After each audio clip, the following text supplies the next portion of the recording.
What's happening, world? I hope you're having a great day today. Now, for this specific episode of No Banana Peels, first off, let me say, obviously, I'm your uniquely corny host, Dylan Masvidal.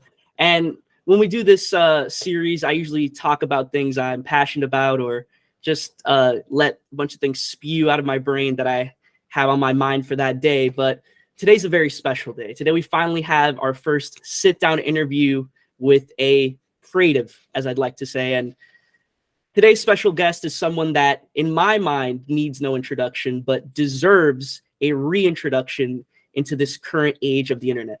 He is the writer, producer, director, main star, just everything. He's the creator of the Spider-Man web series, Peter's Web. Please give a warm welcome to Mr. Roger King, or as some people like to call, or he likes to call himself, Crazy Roger King.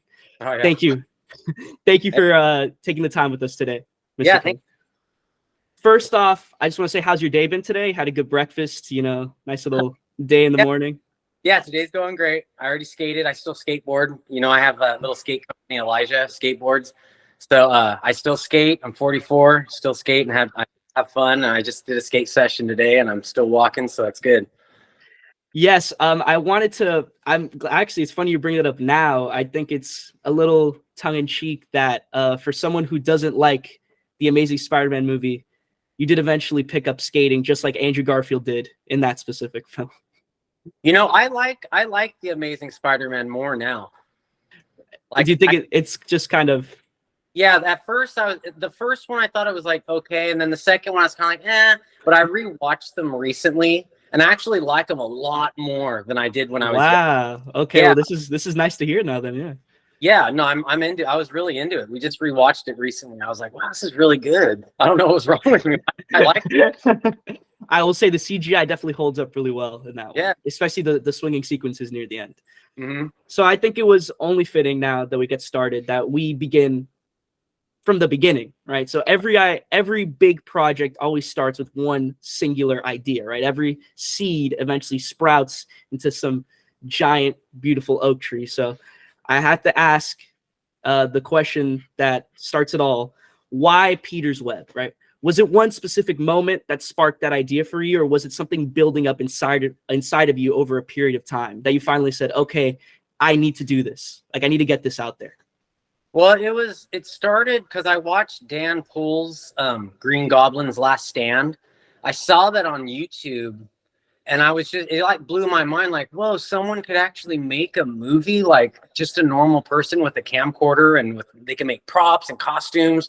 And I was such a huge comic book fan. I was like, oh, I want to do that, but I think I want to make just like a small movie like preview, like maybe like 20 seconds long. So I started filming, I made the costume and everything and planned it all out. And then that was my main plan though. I just wanted to make the costume and then make like a little trailer, like a fake movie trailer. And then would just see like shots of just random iconic Spider-Man poses and like him, like the one where, I don't know, I know it's somewhere, but it's a scene that I film. I'm like up against the wall and my mask is halfway up. And it's like a brick wall and there's like the sunset. Yes. I'm there and like he looks like he's contemplating things. That was one of the main shots that I wanted to have in the preview. And it's crazy too, because I noticed I think it was one of the, like, it might have been from the newest Spider-Man series. They had that scene of him when Peter was up on a brick wall. In Homecoming, in Spider-Man Homecoming, yes. Remember he was eating and that mask was halfway up? I was like, yeah. I don't know if they saw my scene, but that production version of the shot.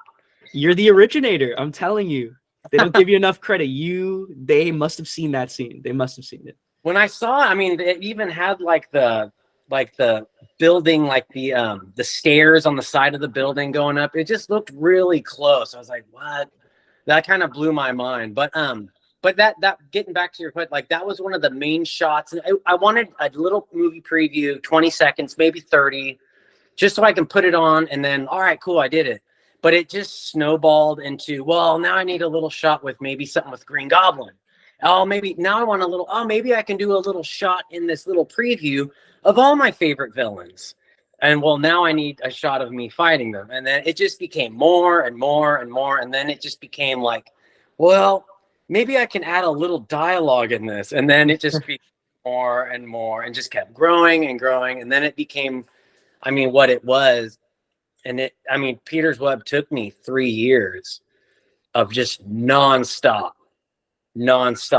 production. And but it started with that 20-second preview. Well, I like that you mentioned that, because I remember that in your personal channel, which I have scoured to make sure that I don't look like a chump sitting here in front of you, that you specifically mentioned that when you got out of watching Sam Raimi's Spider-Man 3, that was kind of another moment where you said, man, it'd be really cool for me to just wear the suit, to just put on that suit and feel like what it's like to be Spider-Man. So yeah. And I wanted to follow up that with saying, obviously, when you start episode 1 and as the 6-part series progresses, you see that you take a lot of inspirations from Sam Raimi's Spider-Man films, like in episode 1, where it's the parallels between Norman and Peter. And then obviously you have episodes like where you do a whole Kraven's Last Hunt episode from the comics, or an episode, it's also in episode 1, where all of a sudden you have a bullseye fight. Like it's just there, like near the end, which I thought was, personally for me, I thought that was really cool because I was not expecting it at all. But I wanted to ask, was there any other source of inspiration when you were making Peter's Web that some fans would be a little surprised to hear? Like you were pulling from like a weird source to kind of get these ideas flowing? I mean, like I said, I'm a huge comic book fan, so it was just like, what storylines did I really like from the comics? So it was a lot of comic-based storylines and ideas for costumes. So comic books, some of the Sam Raimi movies, Dan Pool's project. So that's a good one then. Dan Pool's Green Goblin's Last Stand. Wow. Yeah, for sure, him. And I actually met him at a Comic-Con, and we spent time together, and we were friends, and we spoke after that for some time, and like he ran to buy some cool ideas of some projects that he was working on, that I was maybe going to get involved in, but our distance, like we live so far away from each other, it just never really became something. But I would say, I mean, it's just a little combination of that, because there wasn't a lot of YouTube fan film Spider-Man stuff online yet. And I know there was Dan Pool's, and there was maybe a little here and there, but nothing else. So I would say, like I said, I mean, comic books, the movies that were available at the time, because I think like while I was making them all that, I mean, Andrew Garfield's Spider-Man wasn't even a thing yet. No, I would, when yours came around about 2010, 2011. So I think Sony was having that tug and pull with getting rid of Raimi and then bringing on Mark Webb to even start that whole franchise. Yeah. So that was already out the door. I mean, I was already out the door when that was even like starting to come together. So that's basically it. But a lot of comic book actual, like the way I made the storyboards is like, I want this scene and the shot to be set up just like it is in this comic, or in this comic, or in this comic, like this exact picture. I want this exact picture in a shot. So I would add it to my storyboard and like copy it, and then I would just try to set it up. That's why a lot of it's like, it looks like you're looking at a comic book frame, you know? You do that. You allude to that intentionally in some of your early intros for the episodes, where a lot of just like when you're introducing the episode and you have some credits in the beginning, a lot of stuff, you just have like in the background for B-roll, just shots of comic books. Shots of like certain things that Peter does in the comics. So I thought that was a nice little thing, because it makes sense. And I think obviously when you're pulling from something where there's so much, it's Spider-Man, right? Arguably, you know, so much lore, the most lore for a comic book character you can have, and so many great moments and scenes. It's like they're giving you the blueprint already. So you just ran with it. Yeah, I wanted that. That was another thing too. Like when I got so deep into it and then made the intro, I wanted people that saw it. Like I knew that I want comic book fans to know that I'm a hardcore comic book fan. And by putting that in the intro, all these different shots of comic book sequences, it's like they would know, okay, this guy is an actual Spider-Man fan. He's just not someone that saw the movies and wanted to try it. I just wanted to make a really subtle connection with other comic book fans by doing that. Because if I saw that, and if I didn't make it, but I saw that, I'd be like, he's showing like Todd McFarlane drawings, like Eric Larson, like the older 90s Spider-Man artists. I was like, I'd be pretty into it. I'd be like, oh, this is cool. I want to watch this. Yeah. So, and I think to this day, you're the only, well, at least a recognizable Kraven's Last Hunt that you've done it in its completion on YouTube. Like that's honestly, I would say if it were me, I would not stop gloating about that, because that comic is just so essential. Yeah, no, I loved that series. Like I was really into that series. So I just knew that like I need Kraven to be how he is in the comics, and I want the scenes to be like, how am I going to make it exciting when Spider-Man's, he's buried during most of it. Yeah. But like, oh man, I got to really play up Kraven and film these scenes right, and just you shot the hell out of when Spider-Man comes out of the graveyard. Oh yeah. God, that I'm sure you must have been just giddy with joy just filming that whole sequence. I forgot about that whole sequence. Like you're bringing me down memory lane, like you're talking about, which is cool, because like I remember like I had the ideas for like, how am I gonna make it look like I'm coming out of there and it's raining, and like make it look cool but kind of like artistic. And I have to watch these again. I haven't watched these in so long. Like if I watch them, wow. Kind of my plan is to watch them, because now my son, he's 10. So I think that he would be super into watching these now. So I was actually I'm sorry to cut you off. I was actually gonna ask that. So you obviously you have a family now. You've done you've had a lot happier life than canon Spider-Man. You finally have, your wife, your kids, and you're doing good. And I was gonna ask, your kids haven't seen Peter's Web yet then? No. Wow. Oh my God. That's mind blowing to me a little bit. Yeah. Well, it's just because, it is pretty violent. It's like, of course. So like, I just kind of wanted like, I don't want them to get scared, like with Green Goblin. That's the first set. I made my inspiration for the Green Goblin. I want him to be creepy and like scared. Yeah. I want it to be real creepy, but it's like, I don't want my little 5-year-old like scared.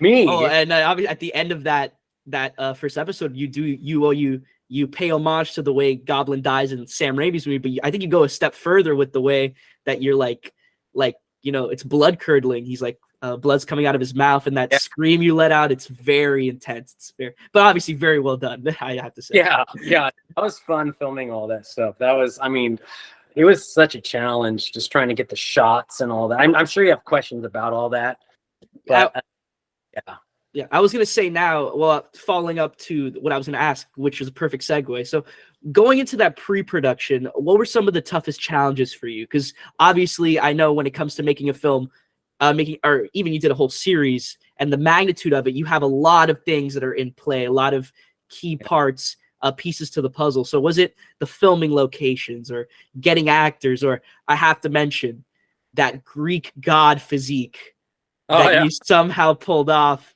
Which I'll say right now, right off the bat, if I ever achieve that look, props to you. I think I would have gone mad with power and become a supervillain right then and there. I don't know if I could have stayed sane. So what was it? What was it for you? What were some of the toughest parts of that? The biggest challenge, not locations. Locations just were given.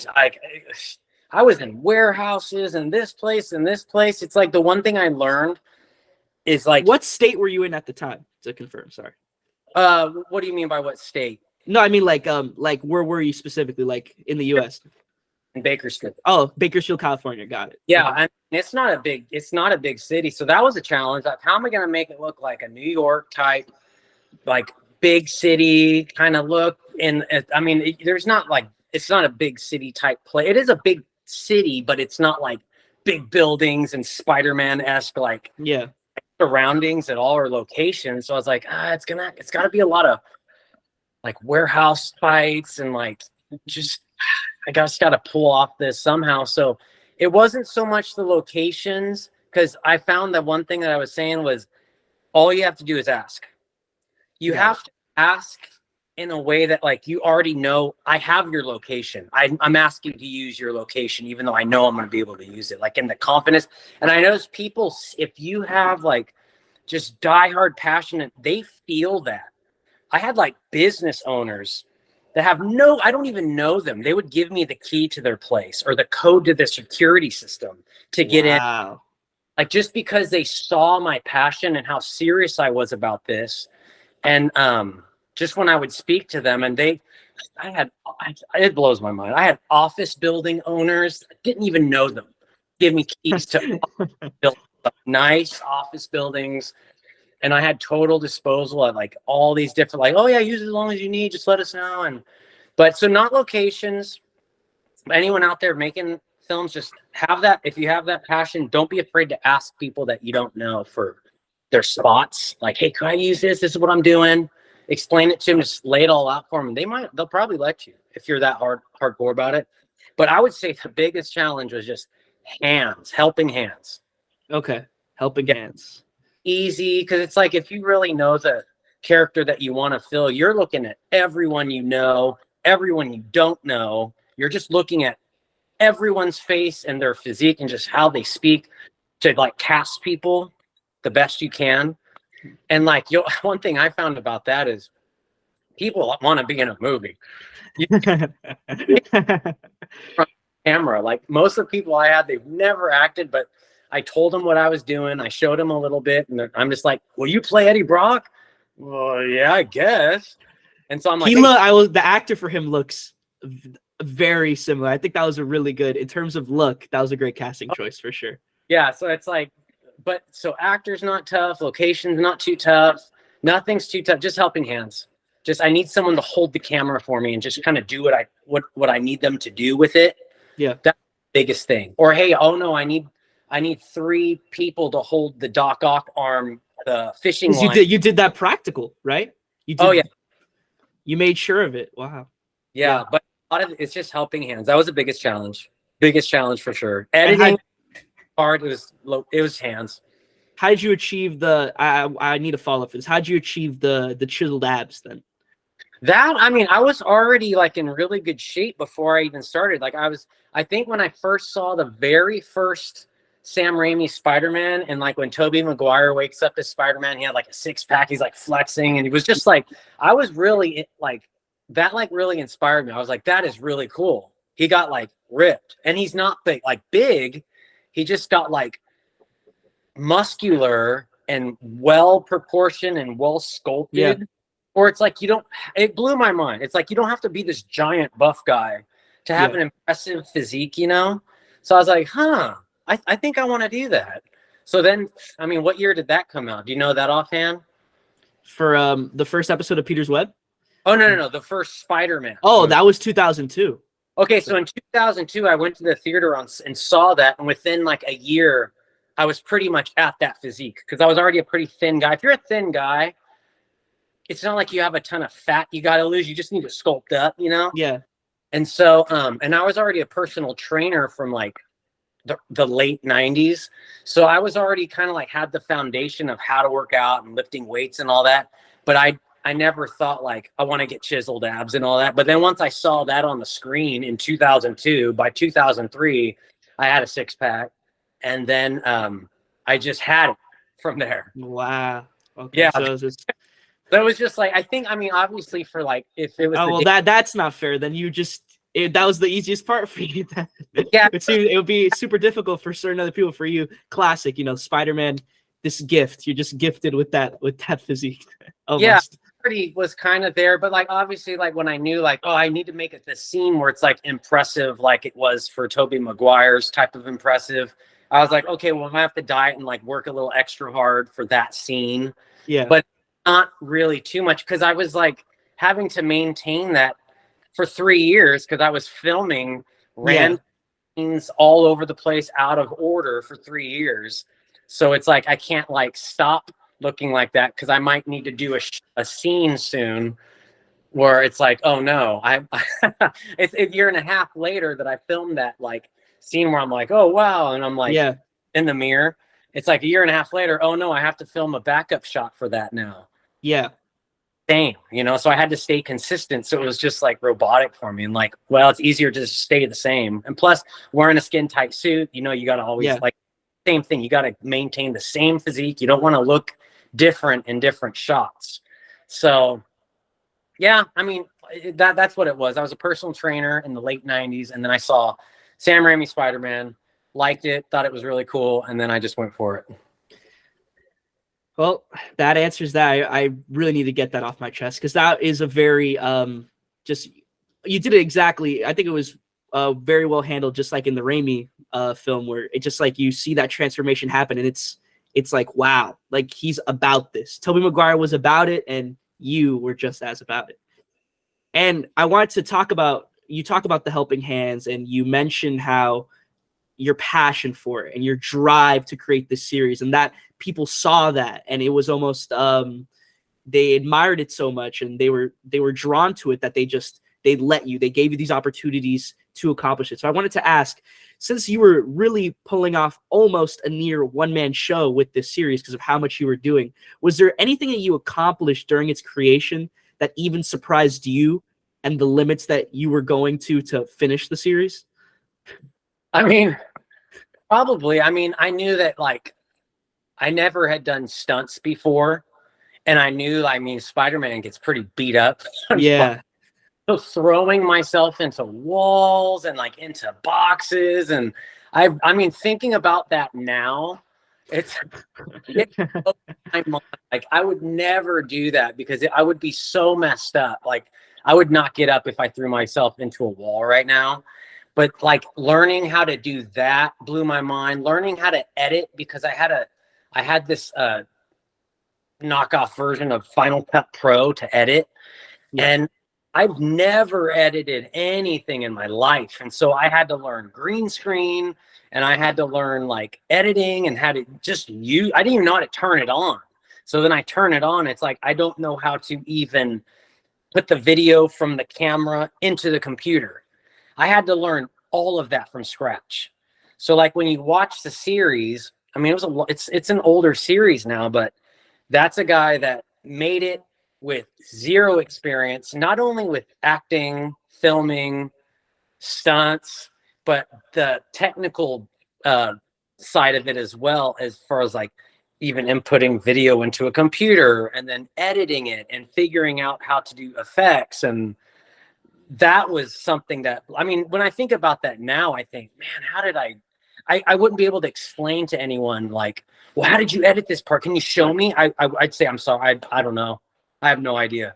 It was just not to be, I'm not to sound exaggerative here, but it was almost like you were taken over. Like it was like that it's like the joke that people say with Matthew Lillard when he did Shaggy for the Scooby-Doo movies, and how they say that, or there's a running joke that he became so much of that character of Shaggy that it was almost like his spirit was there. I guess you can say that for Spider-Man, it was the same thing for you. You were so driven to accomplish it that things just happened, and it was just, it's like actually another fitting one, Peter with the symbiote suit, when the symbiote suit just does stuff for him and he's asleep. It's kind of the same thing as well. Yeah, it was like, just, I was going to say, it's like, I just knew it had to be done. And so I have to keep trying until I figure it out. There was never any thought in my mind of, maybe I'm not going to be able to do this part. It's like, no, I have to do it.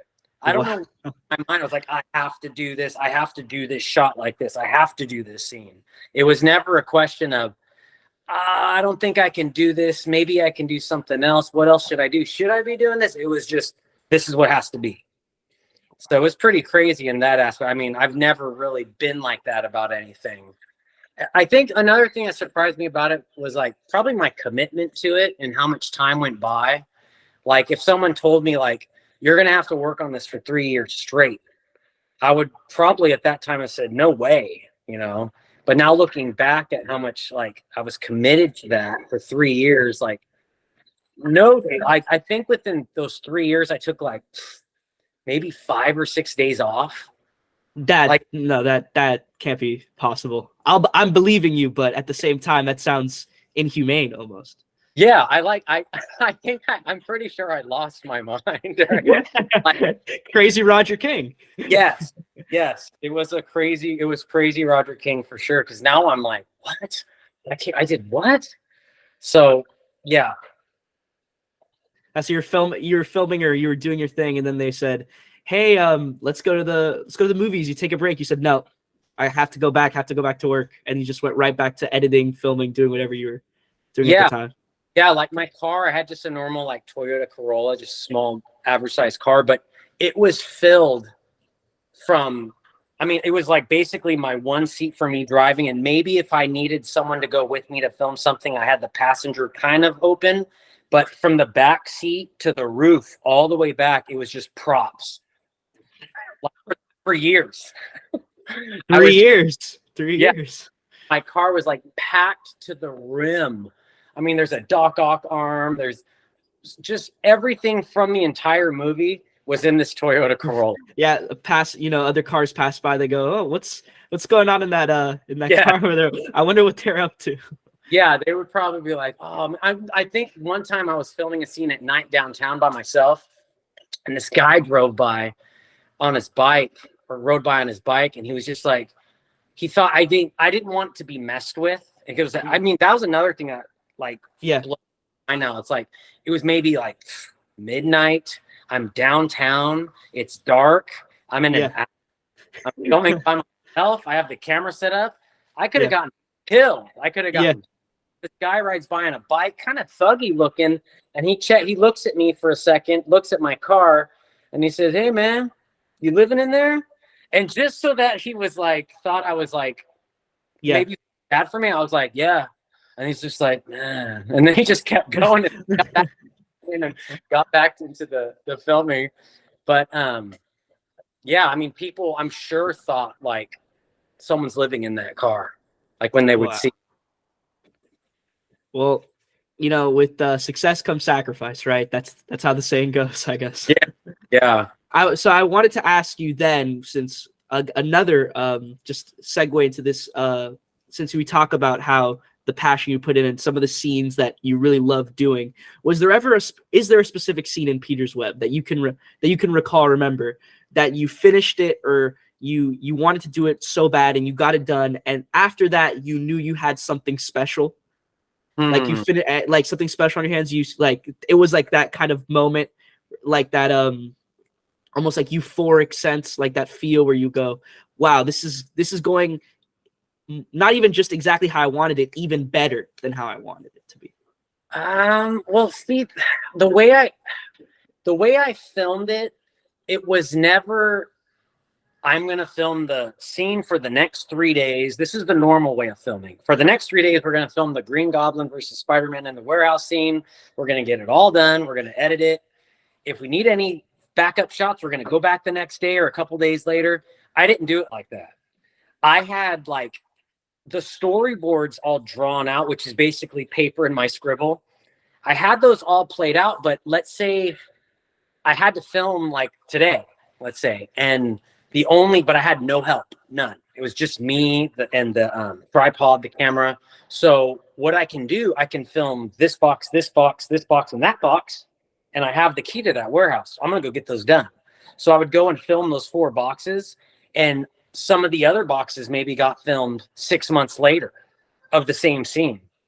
And then maybe a year later, I would film a few more because, hey, I got some hands. Oh, I can finish those. So there was never like a time where it was like, I finished this scene. Yes, we got it done. I'm watching it. Awesome. I feel good about it. It was so scrambled. It was such just a scrambled mess of like this box, like, I don't know. I think once I did feel, I think it was like 3 false alarms though, where I thought I was done with everything. Every checkbox, every box from every storyboard.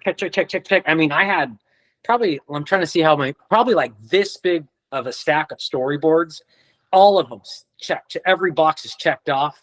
Then I go to edit some more. It's like, oh no, actually before that, like, I think it's done. Like, yes, I did it. It's done. I'm finished. Edit. I can relax. I can like not go through all this anymore. And so then it was like editing. It's like, I have to put this shot in here, and I haven't done that one yet. I'm not done. Okay. Oh wait, and now I have to, what would be good with that shot? This shot too. Dang. Okay. I thought I was done. I'm not done. All right. Back to, let's just go add those in. And then guess what happened? that became more boxes and more boxes. Oh, and now I can film an extra scene from that other scene I thought was done, a shot, and I can add it in. So it's just the way that the preview snowballed into the series.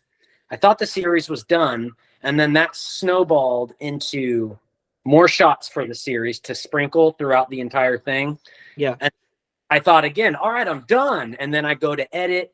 That happened about 3 times, I think, from what I remember. But aside from that, I do really like the Green Goblin Spider-Man, the episode, the issue 1. Yeah. I do like how that's a full, long, like one guy versus another guy, like the good guy versus the bad guy. I really liked how that one came out. I think when I watched that first one, like in full length, I felt that feeling that you're talking about. Like, man, I really did it. Like I accomplished. Yeah. I was really excited. I think I felt the same thing with the Kraven's Last Hunt. One bad guy versus one good guy, you know, maybe here and there, like another bad guy pops in, but it's I just like a cameo. Yeah. Not so much like in how they do usually in sequels or in the third installment of a movie. You notice that it always starts out the good guy versus the bad guy. That movie was so good. And then they kind of get excited, and then they start to, like what I did, like bring in more. Yeah. And they almost get greedy with the little time that they have. Like, well, it's going to be a 2.5 hour movie. But I want this guy to be in here. But wouldn't that be cool if we got him in a little bit too? And then it'd be a little too scrambled. If you notice in like sequels and the third installments, sometimes it's too many bad guys, and it gets a little messy. Yeah. Like, who am I investing my emotions into when I'm watching this?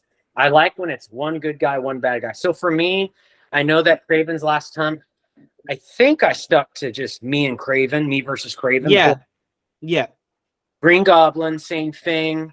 I'm trying to think if there's any others that I really stuck to, like a full like episode, which is that one. You'd have to refresh my memory, but those ones were the ones that I was just like, yes, like the second one. Just not sorry to cut you off there as well. The second one you do mainly Harry for most of the first half, and then you include Electro just a little bit at the end, so then Peter can get to Mary Jane as she leaves to pursue her acting career. So I think that one is kind of similar. I know Venom also takes up a lot of time near the second half of the series as well, which is also kind of like that. Yeah, that was another one then, the Venom, because that Venom was one that I didn't know how I was going to pull off Venom. Yeah. He has to be big. He has to look cool. His mask has to be just right. How am I going to get his mouth to move in parts? How am I going to make his mask? That was a hard one to pull off. I got to find a big dude for the action scenes. But no matter how big a guy looks in person, it's hard to match that. So I'm going to have to stuff the suit with like more comic book muscles that he's going to wear.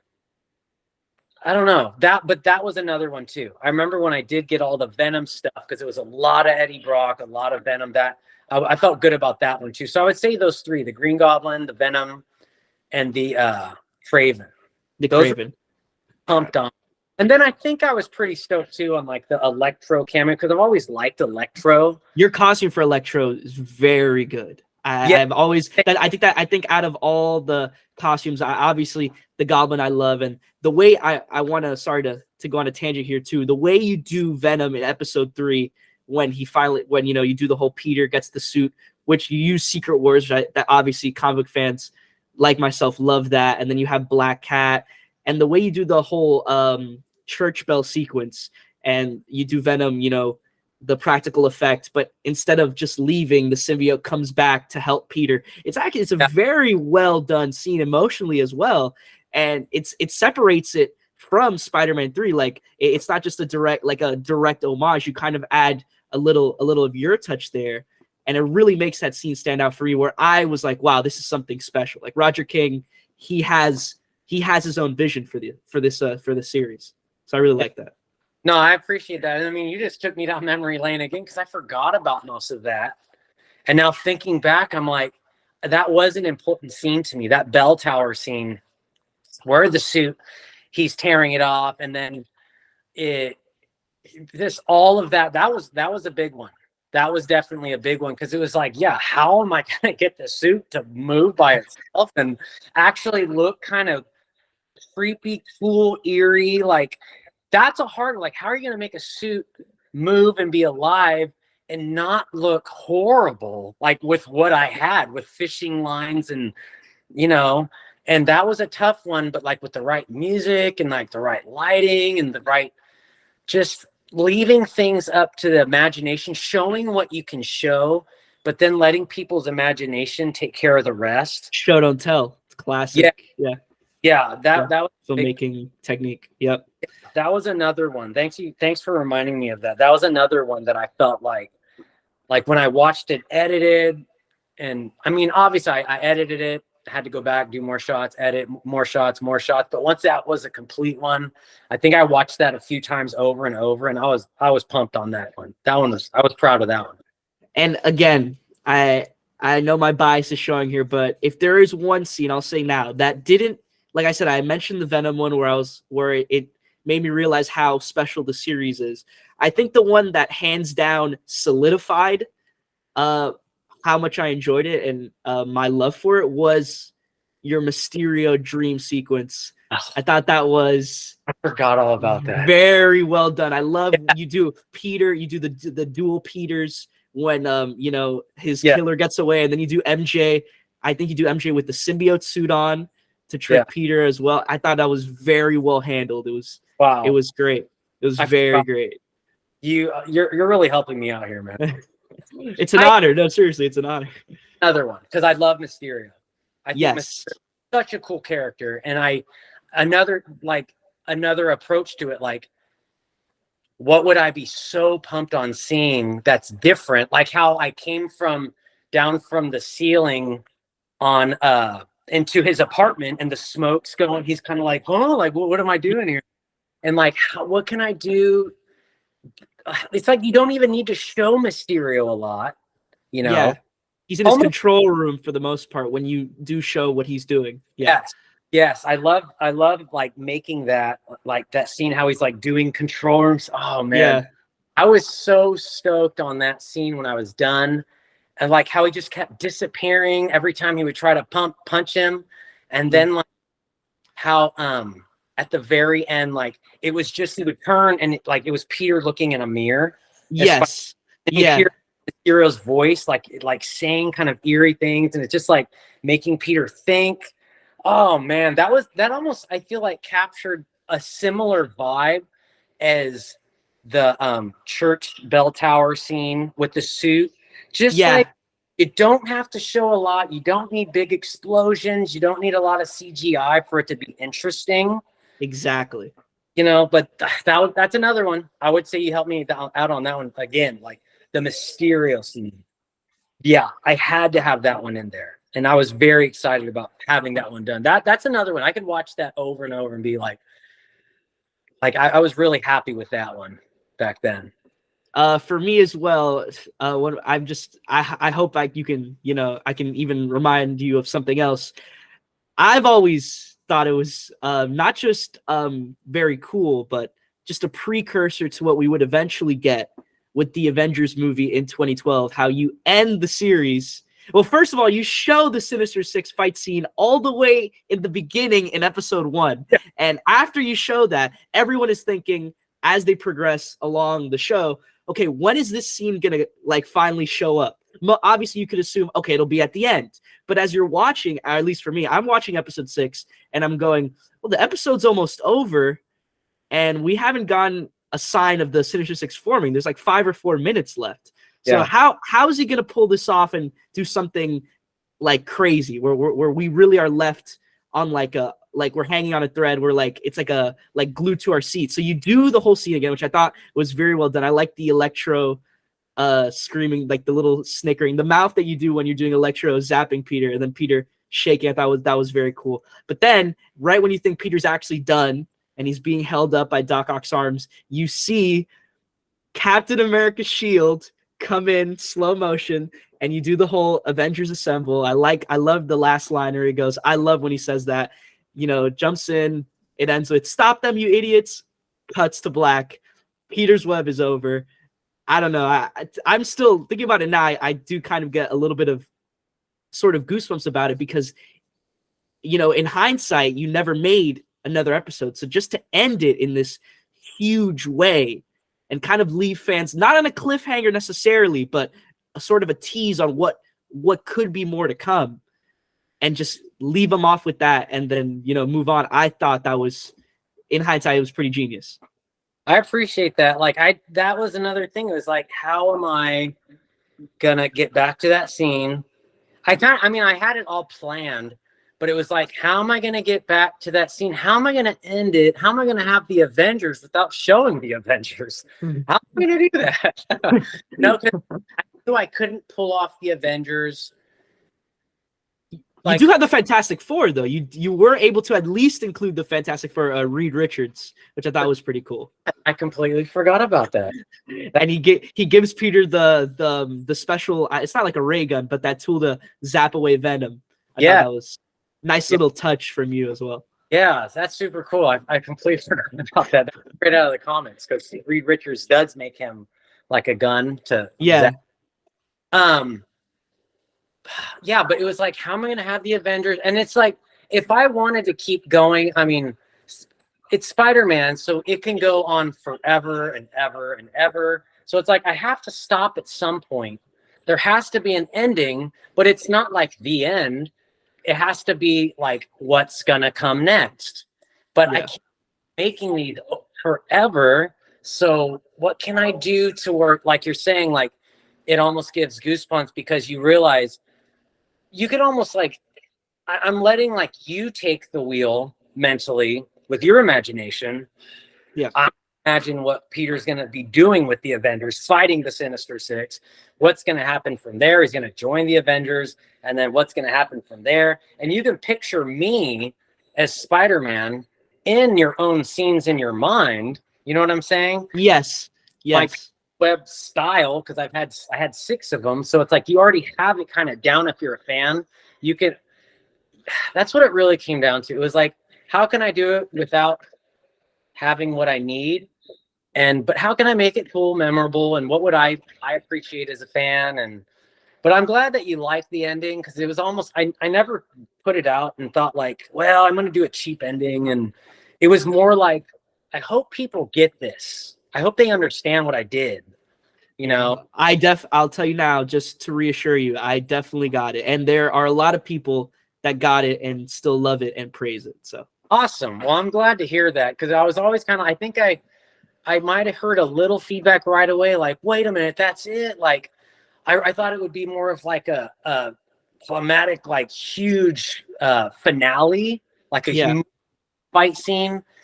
I think at that point, though, I was kind of wearing down a little bit, to where it was kind of like, I could do maybe a fight scene, but I'm tired. Like, it's like, that would be like a whole, like, that would take months probably to get it right, and the hands. And so, but I'm glad you got it. I'm glad you're saying other people got it. And like, people are disappointed with the way it ended. Definitely not. Definitely not. Cool. Glad to hear that. Of course. And now I want to ask you, since we're looking in retrospect how the whole series came out and how it was planned out, were there any characters or storylines that, looking back, you kind of regret not exploring, or maybe that they were planned to be included but you didn't have? I know, well, I caught that in the end credits of the last episode, you have Vulture credited, but on the side you put, sorry, I couldn't get it done. Or, I tried, I'm sorry, because Vulture doesn't show up in the series, but you still credit him. So is that something you're planning, an Adrian Toomes storyline? Yeah, I would have liked to do Vulture. Again, though, it's like, how can I make him look like he's flying a lot without making it look lame? I mean, I never did it really like, I hope people like this. It was like, I don't like this. I have to like this. That's what it really was. Yeah. I was doing it for myself. So, I don't know. I never really came up with ways to make him look right. So I never did a Vulture. I never did Rhino. Rhino would have been cool. Trying to think who else I didn't do. I mean, I might have already forgotten people that I did do. I say, well, I didn't do this guy. You'll probably tell me, yeah, you did. Is there? Well, you can go that, or you're gonna ask me something. Sorry. Can you throw out some villains and I can give you a yes or no if I wanted to do them back, like have them in the series? Yeah, Scorpion. Were you ever wanted to include? No, I never had a big. I never disliked Scorpion, but I never had a lot of material of Scorpion, like a lot of storylines. Yeah. I never really had much for him, so never a Scorpion. Not Scorpion. Who's this Spider-Man? You know Big Wheel? Are you a Big Wheel fan? Yes, I don't No, know. that's a running. I just wanted to get that out there for certain people. He shows up in one comic. The whole thing is that he's a guy in a giant wheel that shoots lasers. And he never shows up again. So no, obviously, out of respect for the audience, you did not want to include Big Wheel. Oh, wait, I have a good one though. How can I forget? He shows up in Spider-Man the animated series. Hydro Man. Did you ever think of maybe doing Hydro Man? Would have been cool. Hydro Man. He's always been kind of a fan favorite for me, so I thought that would have been. Yeah, no, he would have been cool. I could have. I like even just that would have been doable. I could have done him, but I never really had a big plan for Hydro Man. It was like almost like a Sandman thing, like not storylines, but he's there. I had to have him in the series. He looked super cool. I had ideas right out the gate, like, oh, I can film it like this, and I can do this effect. Yeah, I could do Sandman. So kind of like Hydro Man would have been one of those guys I can pop in there just for a cool cameo, like a little fight sequence. But yeah. Another thing, I mean, I think I maybe started to feel like, well, I have enough of my favorites in the quick cameo little fight things. I don't want it to be too many of those. So to give you credit here, you do include a lot. I mean, you get the Sinister Six to be in there, so you definitely didn't disappoint with the classics and the rogues, and including most of Spider-Man's rogues gallery. So yeah. Well, remind me, I know I was gonna film a meeting of the Sinister Six talking. Did I? Yes, that's in the end. That is in episode 6, near the end, where they finally decide, hey, it's time we go after Spider-Man once and for all and take him down. Did I have a Vulture guy in there? Like just his face? No, I don't think so. Or not, and hopefully I'm not wrong, because then it's gonna look bad later on. But no, from what I recall, I don't think Vulture was there. I think that was in my plan. Okay. I wanted to have him not with like huge, but at least like his face. I mean, this is so long ago, but I remember drawing and just planning out like him, like listening to Doc Ock. Yeah. And like the feathery, like around his neck. Yeah. And that was the problem. I couldn't find a guy that I felt looked old enough. Oh, for Vulture. Okay. I wanted the traditional comic book old man. And you have to get a guy with the long nose. Yeah, long nose. Not find. I forgot about that. But yeah, that was a struggle. And then I think that was the problem also in my mind with like putting Vulture together. Okay, I can't find the old man. And how am I going to get an old man in the costume to move like this that's buff? Or like that shred, you know what I mean? To fight and do all this stuff. I don't know. I remember that mental struggle and kind of looking around and trying to figure it out, and it just didn't work. But okay, I have to watch the 6th one again. Then I'm glad I included that Sinister Six meeting because And wait, sorry, I almost forgot. You do have a Kingpin. Right? Yeah, you include Kingpin in episode 3 because I'm so glad I caught this. I was about to ask you, oh, what about Kingpin? But Kingpin is in episode 3 when Black Cat she wants to feel super like Spider-Man, so Kingpin, gives her that. Yeah, so I was about to ask you for Kingpin, but you have Kingpin in there. You do include him. I would have done a scene though where Kingpin shows his strength. I didn't do that, right? Where he shows how strong he No, not like a flipping a table or anything. No. I should have done that because in the comics he's like super strong. Like I wish I would have done, and I think I had the idea in the back of my mind, but me and Kingpin, like for a quick backstory, me and him had some issues. Really? And the Kingpin actor? Like it ended up like with me and him like not speaking on like bad. had the footage, so I'm like, whatever, I'm using it. But So it just didn't go well. You guys didn't mesh with the like filming him, or what happened between there? I think it was about the scene. I don't remember, but like I don't know. It was something off to the side that like it was so long ago. I just remember like we didn't end well. Like not my enemy or anything, but I just remember something happened and there was like I remember just being relieved maybe that like, okay, I'm glad I don't have to call him for a shot that Oh, okay. Okay, that's good. I think I would have used him, but maybe I didn't because of something like that in the past. Yeah. Like, but I wanted him to do some kind of a big like boom and then Spider-Man flying across the room. Exactly. Yeah. It's like, whoa, how strong is this guy? He's punching Spider-Man across the room. What? Yeah. Like that would have been pretty cool. That always seems to be a funny thing with Kingpin, where he doesn't have any powers, but he's just achieved this weird peak human physique where he can just do these, abnormal feats of strength, and he's just really wide and big. Yeah, I think it's what happens when you go bald. I think when you go bald, you just achieve some inner human gene that makes you that strong. I don't know. Yeah. But yeah, I did Kingpin. I'm trying to think if there's anything there. I mean, no, I think no one else did because I did Lizard. That was another. Yes. How am I gonna have Lizard in there? I can't show him too much because I don't have the money and the means to like put together an actual like a lizard costume. Yeah. What am I gonna do? I have to have him move kind of fast and have it dark and how am I gonna? But I know I got him in there. I think that one was pretty cool too. I like having him become Lizard. That was a scene that I was like really invested in that I wanted to do well on. So I think having him turn into Lizard, that transformation scene was another scene that I was pretty stoked on. Yes, I thought it was well done as well. I remember that was cool. And like I'm saying, you really, did your due diligence and took the time to just include so many characters, like so many of Spider-Man's rogues gallery and like just the classics. And so while I know I asked this question to see if there's anyone you couldn't do, I think it's suffice to say you included exactly who you wanted and who fit perfectly for Peter's Web.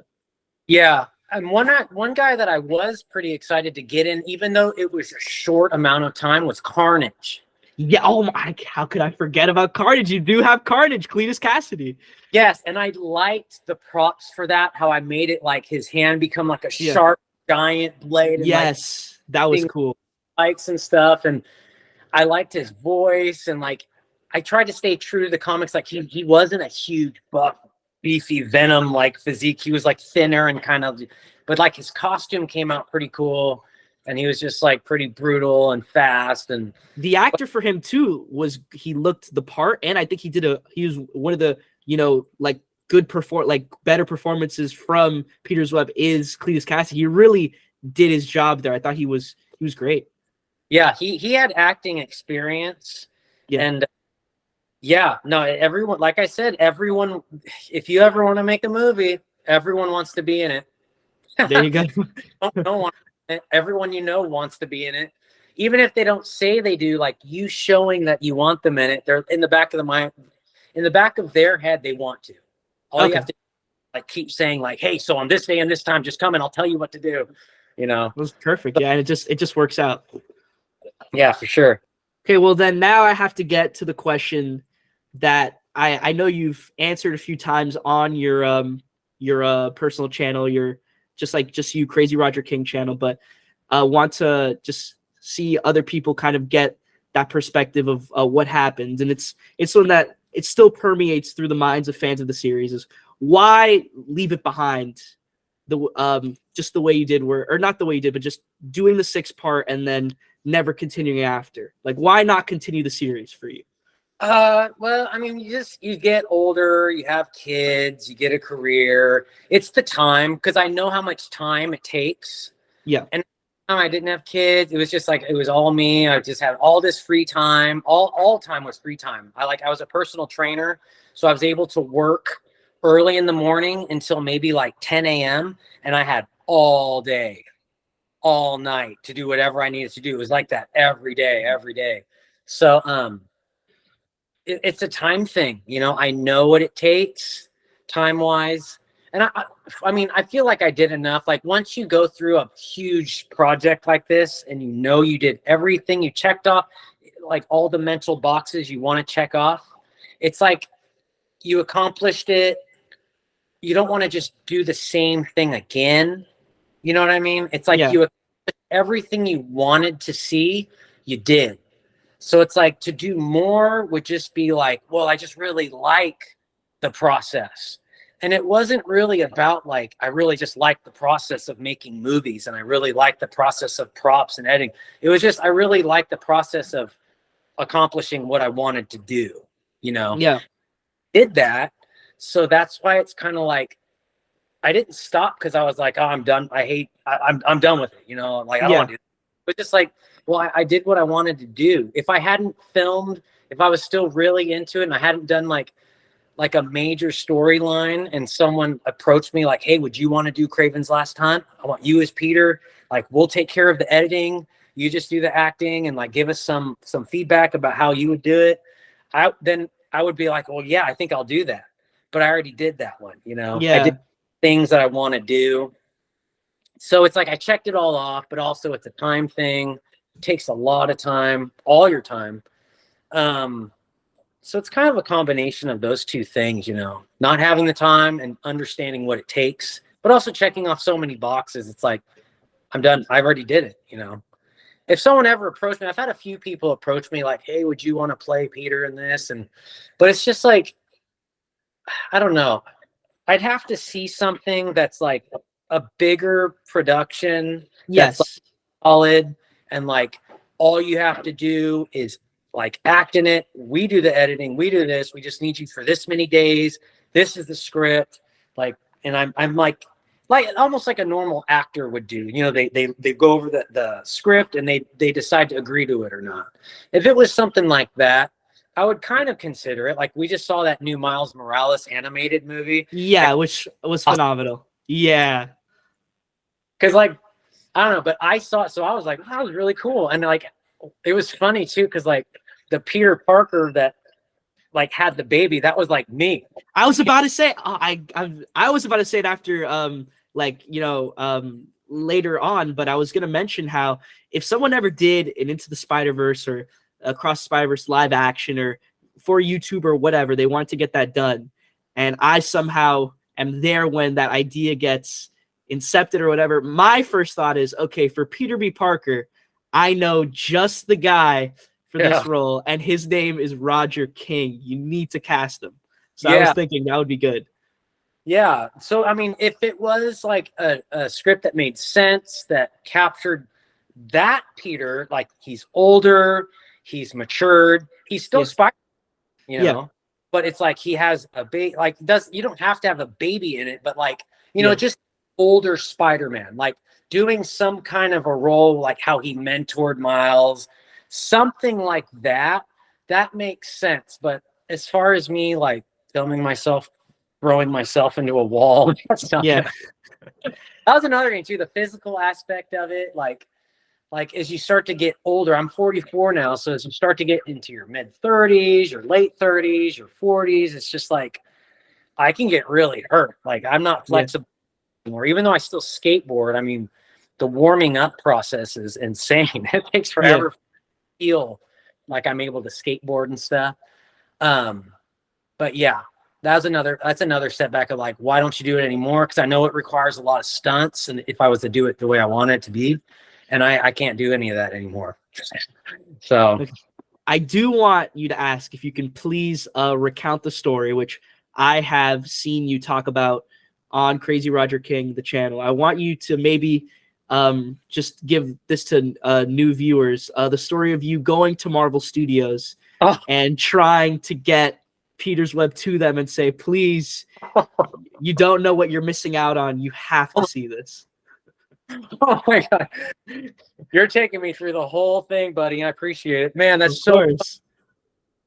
Oh my gosh. My wife, when she heard that, because my wife was there before we were married. She drove, we drove there together. I had Peter's Web episode 1 on a hard disk, a DVD, drive down to Marvel Studios, go up to there's no cars. So I'm thinking, oh, okay, maybe I'm on, it's whatever, it's there. I see trailers in the set, the gates, actors. I think at the time they were filming Captain America, the first one. Most likely, for sure. Probably the Captain America actor. I can't remember his name right now. Chris Evans. Yeah. Yes, Chris Evans was probably chilling in there. Yeah. And then the big warehouses. So I'm like, how do I get in here? So I don't have a meeting, nothing. So I'm like, okay, well, I'm going to go talk to the people, maybe the security parking lot attendant, security person. And so I thought, okay, well, let me see if maybe they'll escort me over to give them the disc, or I can give the disc, hand it over. But it was kind of like no, sorry, like you can't just come on here. You have to have an actual meeting. So I was like, okay. So like we start driving away, and it's just like, it was another thing. Like when I was editing and making special effects, it wasn't, oh, well, I guess this isn't going to work. It was, well, how am I going to do it now? Because it has to be done. Yeah. The only thought that came into my mind is like, that's not a high fence. Yeah. You can jump that fence.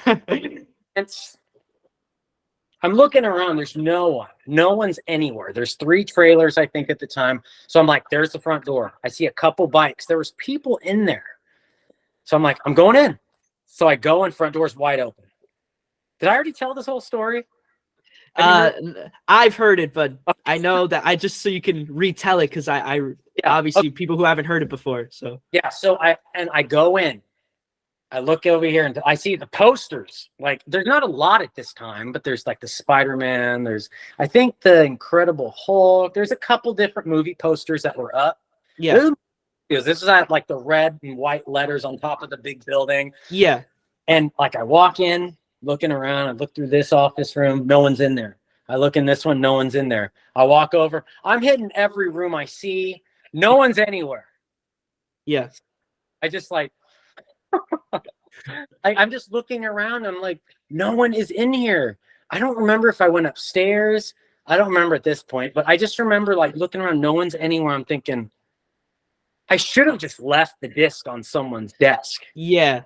But at this moment, I just didn't think my main thing was like, I had a picture of how it was supposed to be, me handing it to someone and saying, hi, I'm this.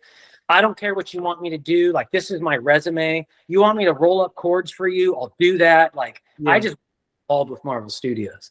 I could not find one person on set to do that. So I hopped the fence again. And then my wife, soon to be my wife, she's waiting across the way at the little restaurant or a little fast food place we're at. And she's like, well, what happened? And I'm just like, no one was there. She saw me. I can't even imagine what she was thinking, because we were like dating at the time. She's probably on her. But so I mean, I've been to Marvel Studios. Marvel, sorry, at the time you had no security. But I wish there was it just wasn't meant to be. I had the disc though, wanted to hand it to someone. No one was there. There were some bikes, so someone was somewhere. But so that's my adventure, not breaking into Marvel Studios. Yeah, the door, exactly.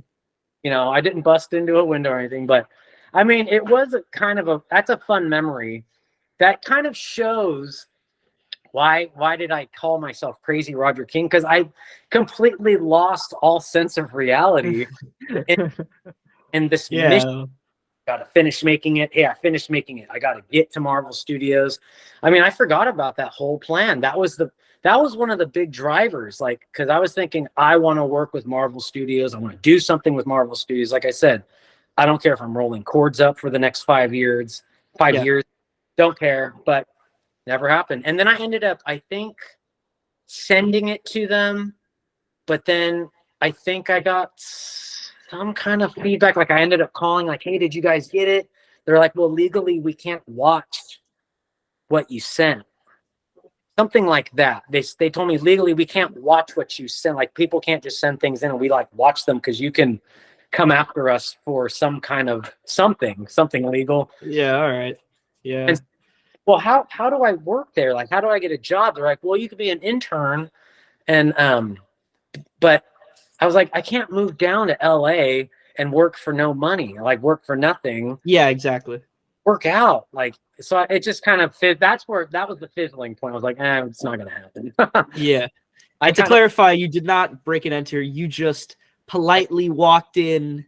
Yeah. And it was more of just oh, no one's here. That's fine. And then, yeah, it was what I like to call a nice little surprise visit. Yeah. Yeah, it was a surprise visit, hopped the fence, and I should have like I said, I should have had a few of them, left one on every desk. Boom, Yeah. boom, my phone number. I want to work here. I want to work here with my number. And then I should have knocked on the trailers. Why not? Why? Yes. Chris, you're already there. Yeah. I mean, I should have really like maximized my freedom in there, but it's just, I guess I just had that mentality of it has to be like this. I have to find that person to hand it to. There wasn't any other options, and I should have had other options, but that's kind of how I was with the filming of the whole project too. It's like I need it to be like this, but I was still in that mindset, I think. So that was my maybe my downfall for not getting in with Marvel. And even so, a follow up to that, even in the years after, you start going by after you finish Peter's Web and you're done with it, you never got like maybe someone like told you, or you got a call or somewhere on social media that goes, hey, they watched this, or someone might have seen that and not interested, but that they have seen it and they liked it, or something of that nature? I mean, just normal fans, but no one from like more of a major studio or like anyone with like large media or following. No one like that ever to me and said like, hey, I saw this. It was more fan filmers. Okay, that's good. Hold on, my wife's telling me something. What? She's reminding me too. No problem. So I got an email from a Marvel Studios artist that does the posters. Not that does posters, that like draws for the storyboards. Yes. Oh my gosh, I completely forgot about that. So it was a guy someone that draws the storyboards, and I think it was for the Amazing Spider-Man movies, the newer ones, or not the Andrew Garfield. He somehow he contacted me. He liked what I did. He liked Peter's Web, and he was a storyboard artist officially, and he showed me storyboards. Like, he emailed them to me. I think it was for like the scene where when he first gets the suit and he's kind of swinging around and he goes around. No, he doesn't have the suit yet. Andrew Garfield, he's swinging around without a suit. I don't know. He goes like, there's like a big building about right here, and he swings like right here, or he swings like this and goes behind the building. Yeah. He did that, and he showed me the for that, and then I watched it on the movie. I was like, oh, that's cool. But like, I don't know what happened with that. I think it was just him saying like, hey, I saw your films. I appreciate them. That was cool. Being an adult now, with the thought process that I have, I would have probably like really grasped onto that connection, the whole Hollywood world of book movies. But I'm sure I tried to do a few things concerning that, but I think it was more like, he's not only Marvel. I think it's like, once I learned he's more of a freelance storyboard artist. Well, yeah, I did it for Amazing Spider-Man, but I also do it for this movie and for these other movies that aren't comic book based, It was more like, okay, cool. And then once I found out it's a freelance thing, you don't know when your next gig is. It's not like you're hired and then like you're working for a company until you retire. It's like you're randomly living in LA, bussing tables, doing this, trying to work this other side gig that's your passion. That wasn't really appealing to me. So I think that, and like, but I think that's where that probably led. But yeah, so that's another one that thank you to my wife. I completely forgot about. Yes, thank you to her as well. I really appreciate that. Yeah, that's new. I don't think that's ever been revealed. So no, that's a big deal. I didn't remember. I was like, I don't remember. You caught it right here on camera. But now I remember. But yeah, I completely forgot about that. so you have the whole Marvel, you go to Marvel, that doesn't work out. I did kind of want to bring up some of your other ventures afterwards. I know that you had a band, Reaching Away, and you had a couple songs. I have to say, I do really enjoy Broken Bones, Push Away the Moon. Very solid. Reminds me almost like REM, very jangle pop. Your voice actually, I hopefully takes as a compliment, reminds me of Michael Stipe a lot, the way that you were doing that. So I wanted to mention that, how you did that. Did you have any plans with that as well? Oh, wait, really quick before we get into that. In episode 2, when you have the montage scene with Peter and MJ doing stuff and, just like bonding, the song over that, is that a Reaching Away song? No, that song's this band that I've liked since I was like 15 called Evergreen. Oh, okay. Yeah. But that band was like a big influence to like, I grew up listening to that since I was a young kid, like maybe even 14, 15. And that was my favorite band. So like, that's my influence in like my songwriting. Like, so if Peter, the other band I had before that called The Pine and Reaching Away, like when they hear my influence from pulling from Evergreen as a young kid, and other like post-punk type band that had like that melodic type sound to it. But yeah, that was what that was. But as far as Reaching Away, I mean, it was kind of the same thing. It was like me getting back into music and then filming videos, which was fun. And then I don't know. I think I went on a tour with it, and it didn't feel like when I was younger, I had that band, The Pine. We did a lot of touring, and it was like all about it. It was fun. It was awesome. It was just like what I want. It was like my Peter's Web. Then I did Peter's Web, and then that was what it was. Peter's Web was my Peter's Web at that time. And then I started Reaching Away, and it was more like thinking I was going to reconnect with what I had before in The Pine. And it was more of a mature sound, but still that vibe that you're saying and that sound. But then once I think I toured, I noticed like, this doesn't feel the same. I've changed. I'm a little older. This isn't fun, sleeping on people's floors and this far, like driving 6 hours to play for 30 minutes, like for like 10 people, like, and then sleeping on a dirty floor with no AC. It's like, I like this, like I used to, So that kind of fizzled out too. Like, I still know how to play music, but I don't much play any. But that kind of Reaching Away helped me kind of see like things can be the same, but as you grow up, what you want is different. Like you mature into different things, Got you. Thank you, because I did want to kind of talk about that, because I thought that was an interesting little tidbit outside of the fact that you were also working on Peter's Web. I also want to mention that you owned a vitamin supplement store as well that I know in your Crazy Roger King episodes, the very early ones, when you talk about, the process in the back, there are many times you're doing the video and then you go, wait, just want to make sure there's no customer passing by so then you can keep talking. So how long was that going on for, or did you I had that for 3 years, and that, I mean, it was my first actual like business front in a building, paying a landlord and doing all this stuff. And it worked out well. I mean, for what it was. But it was just we just had our first baby, and then towards the end of it, we had already our second baby, our son Eli. And so it was kind of like this income, owning my own business. It's just so up and down, up and down, up and down. And my wife just obtained her master's. So she is able to get a job where I can go back to school.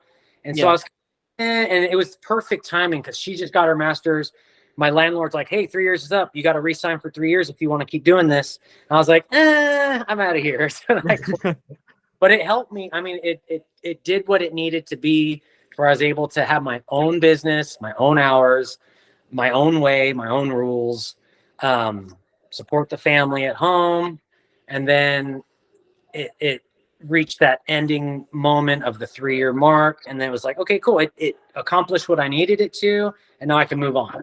I don't know if you've realized, you do have a lot of parallels with Peter Parker, which I think we've kind of mentioned, where eventually you did actually become a teacher from Yeah. what I know. You became a professor, or no, sorry if I got that wrong.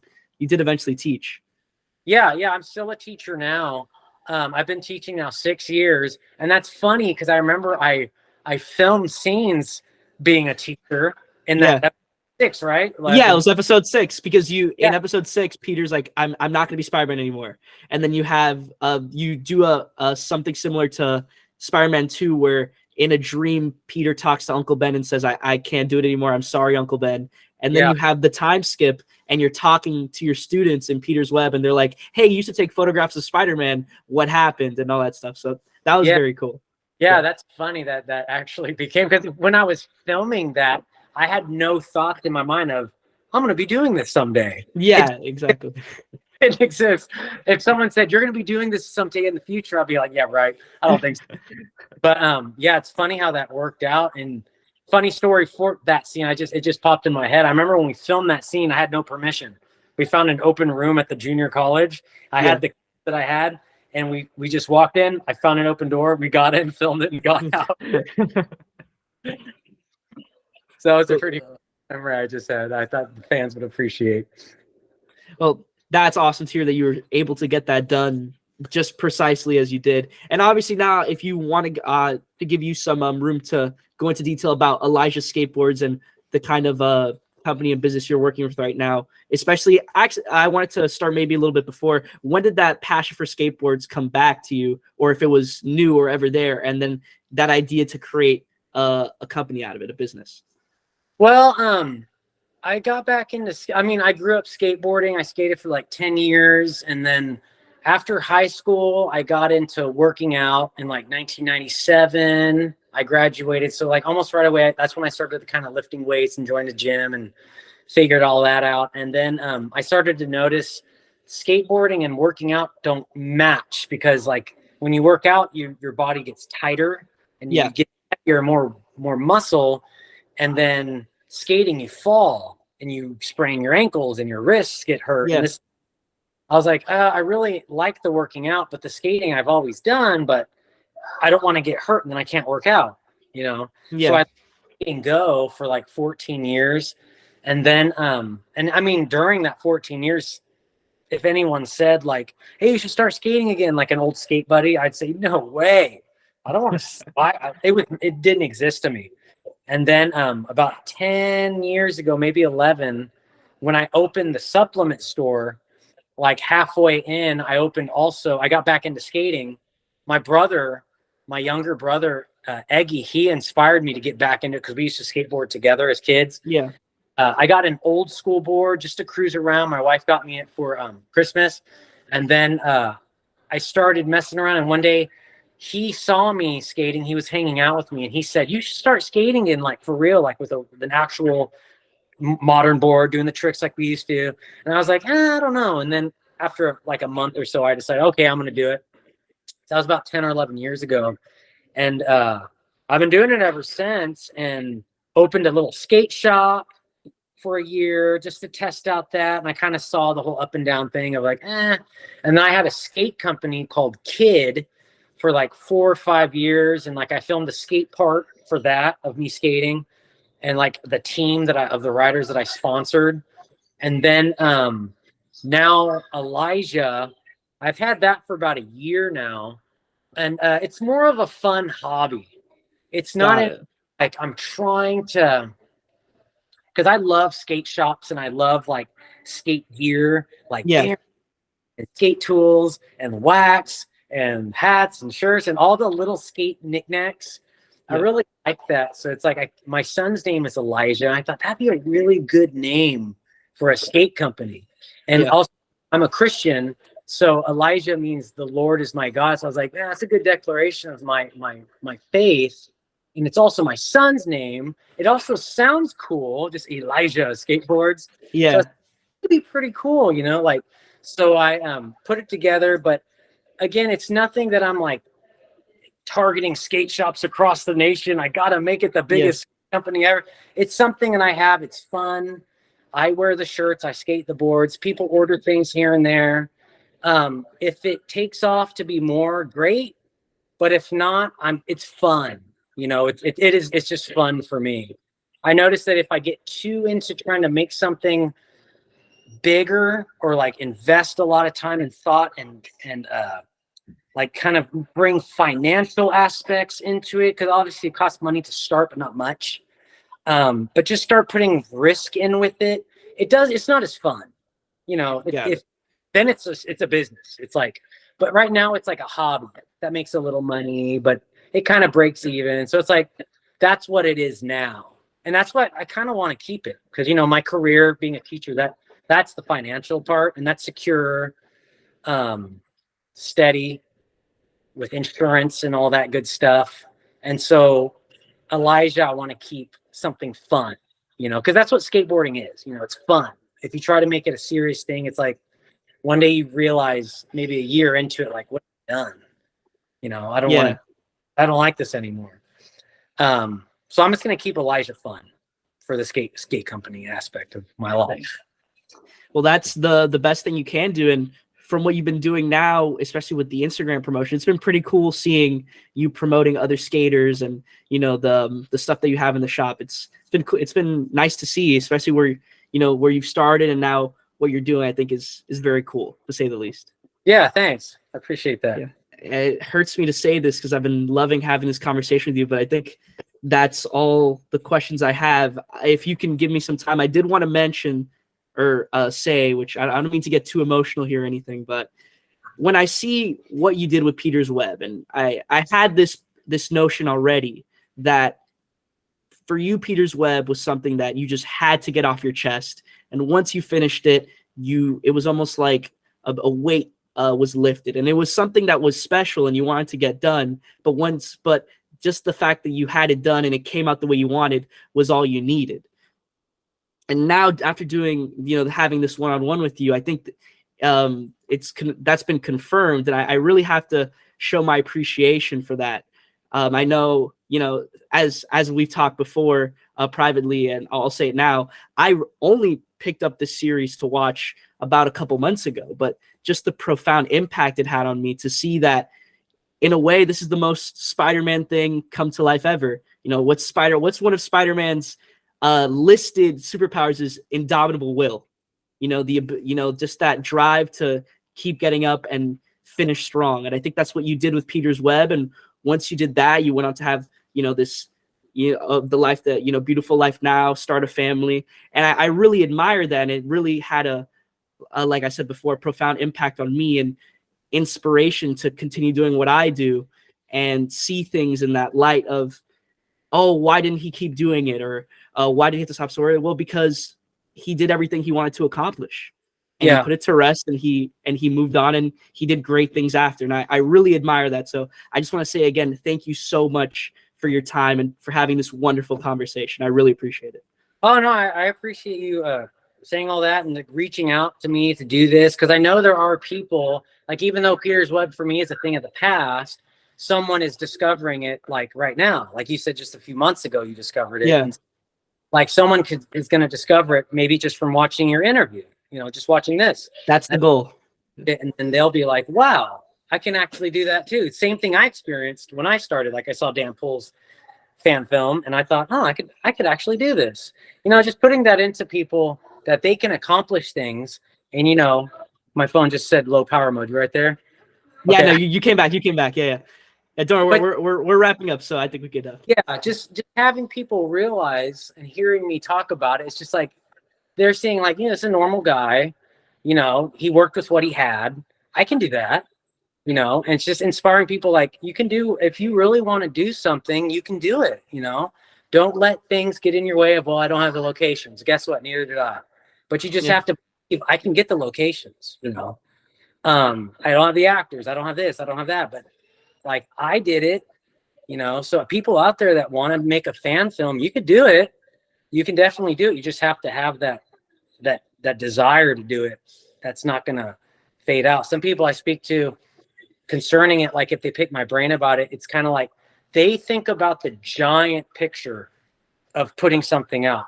And for them, it's just like, oh man, that seems way too huge of a project. Yeah. My advice to them is, like, you need to think just like day to day. Only focus on today. You know, what can I film today? Yeah. Get that done, and then don't think about tomorrow. Just worry about right now. What can I do now? And if it's making the eyes on your mask, that's what you're going to do. You know, you're going to check that off, and then you're going to figure something else out the next day.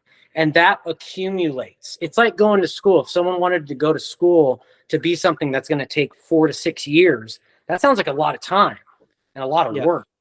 But if you just sign up for that first class and then you go and you only worry about that one assignment done that's due that day or that week, it's more doable. So